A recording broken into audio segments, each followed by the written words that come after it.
sobre mais uma cultura histórica. E hoje nós vamos falar do Elasmotherium, o rinoceronte unicórnio.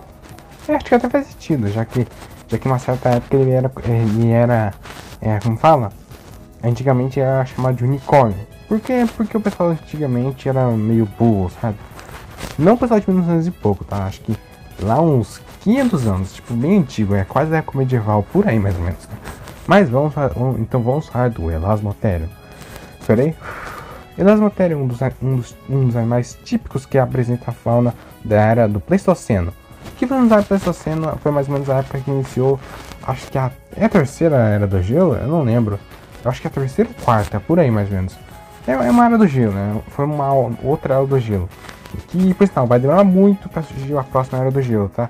Acho que até surgir essa próxima era do gelo, acho que nós humanos, né?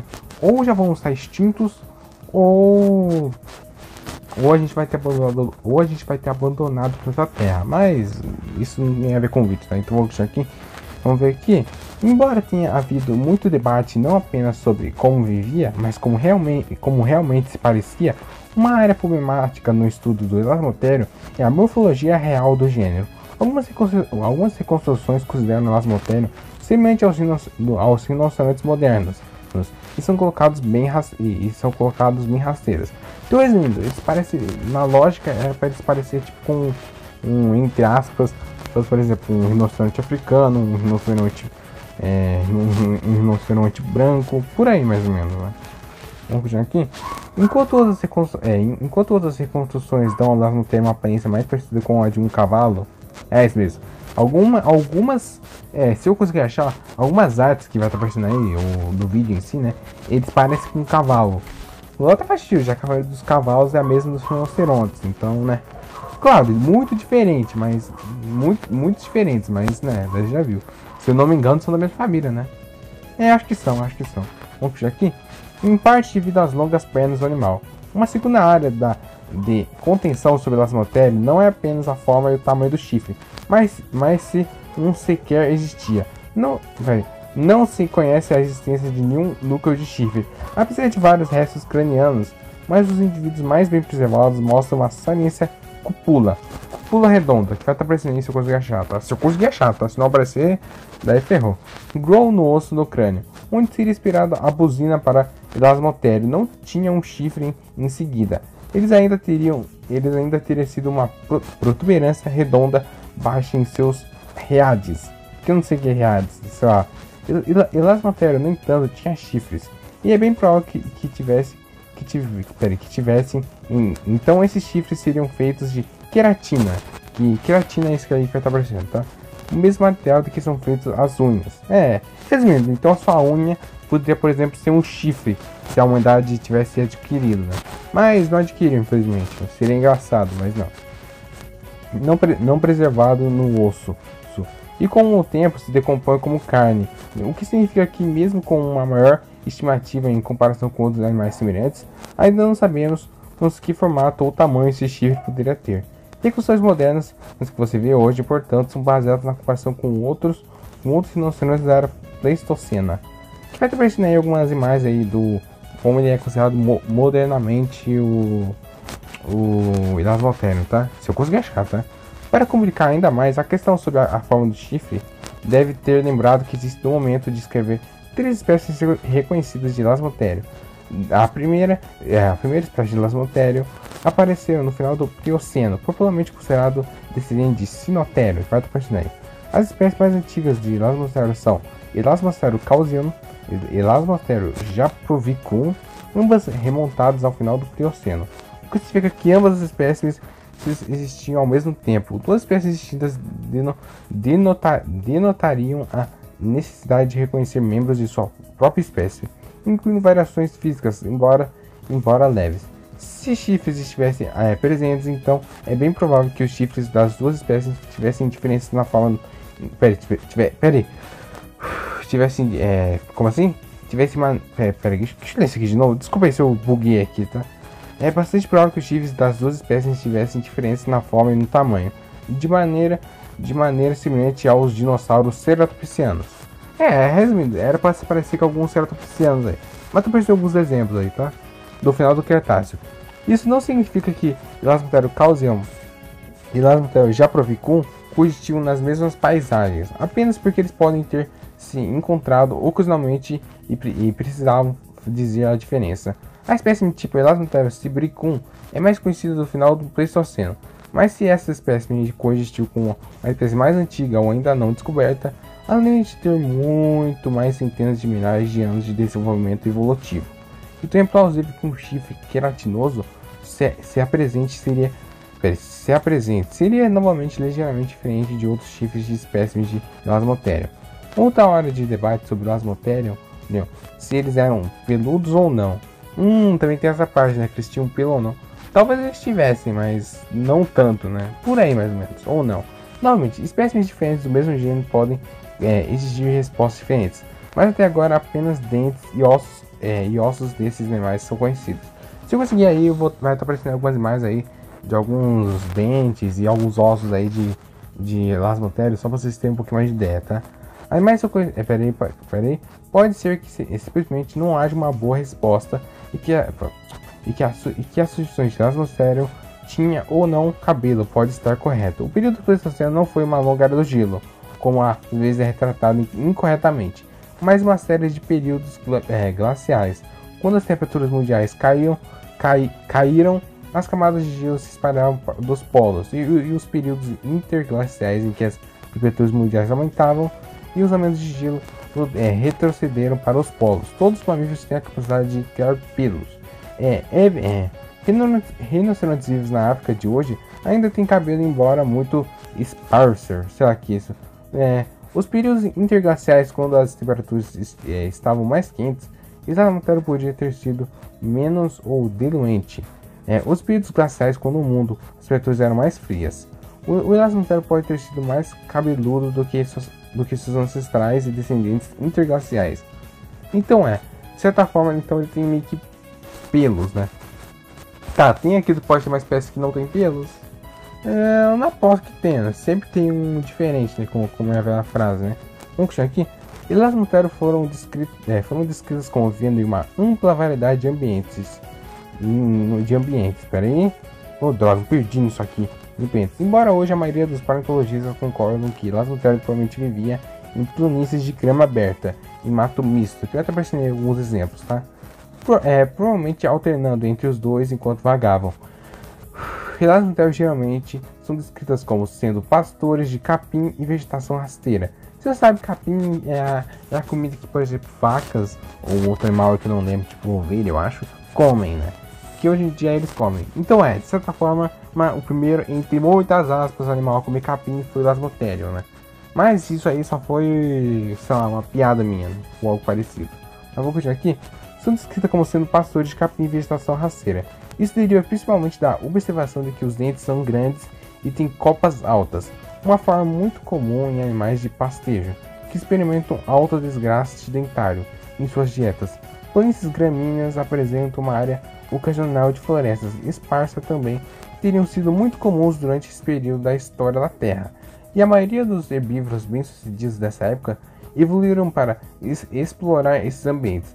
Voltando rapidamente ao assunto se Elasmotero fosse peludos ou não. Peraí. Mas também tem aquilo que tem muita chance dele ter pelos, né? Por causa da área glacial. Mesmo sendo intermediário, de tipo, acaba um pouco, tipo, fica por alguns anos ou alguns meses, que nem o inverno, né? Sabe? Inverno. Que às vezes passa, passa uma neve, tem mais chuva, e depois vai embora. Tipo isso. Só que um pouquinho mais longo, né? Mas, né, pelo visto, eles deviam ter pelos, né? Tem mamutes, o rinoceronte lanudo também devia ter pelos. Um monte de animais tiveram pelo, né? Mas talvez ele também tinha, né? Vamos ver aqui. Viver em áreas expostas a elementos ambientais pode ter significado uma maior necessidade de desenvolver o crescimento do cabelo. Uma razão é óbvia, que tais ambientes oferecem muita pouca proteção contra os ventos predominantes, que podem adicionar um vento significativo fator de resfriamento para as temperaturas existentes em um ambiente. Outro fator, especialmente durante os períodos glaciais, e que o ar não é apenas mais frio, mas mais seco, porque uma proporção muito maior da água do mundo está congelada, né?